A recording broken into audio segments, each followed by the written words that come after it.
एक छोटे से गांव में रहने वाला छोटू बहुत ही जिज्ञासु बच्चा था। एक दिन उसके दादा ने उसे अपने पुराने जादूगर टोपी के साथ बड़े सफर पर भेजने का निर्णय किया।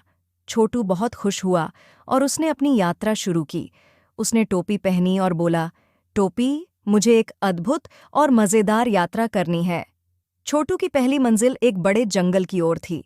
वहां पहुंचते ही उसने टोपी से कहा, टोपी, मुझे एक हाथी बनना है। तथास्तु, जादूगर टोपी ने छोटू को हाथी बना दिया। छोटू बहुत खुश हुआ और बोला, अब मैं बड़ा हाथी हूं, यह तो मज़ेदार है। उसकी यात्रा आगे बढ़ती गई और एक नदी के पार पहुंचते ही छोटू ने टोपी से कहा, टोपी, मुझे एक मेंढक बनना है।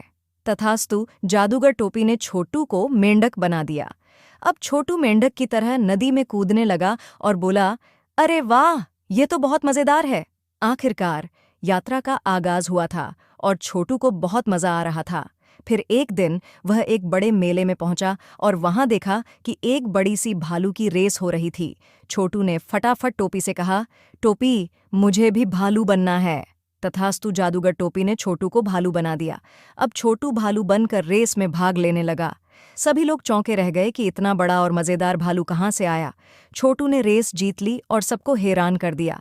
उसने अपनी यात्रा में जादूगर टोपी का बड़ा फायदा उठाया और वापस गांव लौटकर सबको अपनी मज़ेदार यात्रा का संवर्णन किया।